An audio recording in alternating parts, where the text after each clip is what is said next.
ऐसा क्यों हो सकता है कि किसी हवाई जहाज पर बिजली गिरने के बाद भी वो बिना कुछ हुए ही उड़ान भरे? मानो या ना मानो, हवाई जहाज पर बिजली गिरने की घटनाएं हर रोज होती हैं। तो फिर हम हवाई जहाजों के बिजली गिरने की घटनाओं के बारे में बहुत कम क्यों सुनते हैं?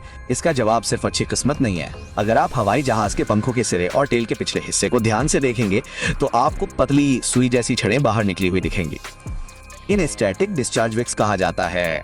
इनका काम बिजली को सुरक्षित तरीके से बाहर निकालना होता है, क्योंकि बिजली हमेशा एक बुनियादी नियम का पालन करती है। ये कम से कम प्रतिरोध वाले रास्ते को प्राथमिकता देती है और स्वाभाविक रूप से नुकीली सतहों की ओर बहती है।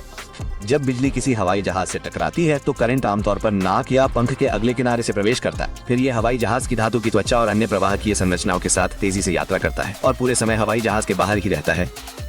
अंत में ये डिस्चार्ज विक्स बिजली को निर्देशित करते हैं और इसे नियंत्रित व्यवस्थित तरीके से हवा में वापस छोड़ते हैं। इस पूरी प्रक्रिया के दौरान बिजली का करंट केबिन तक लगभग कभी नहीं पहुंचता, विमान को नुकसान नहीं पहुंचाता और यात्रियों के लिए भी कोई खतरा नहीं होता। तो अगली बार जब आप हवाई जहाज में हो और उस पर बिजली गिर जाए तो डरने की कोई बात नहीं है।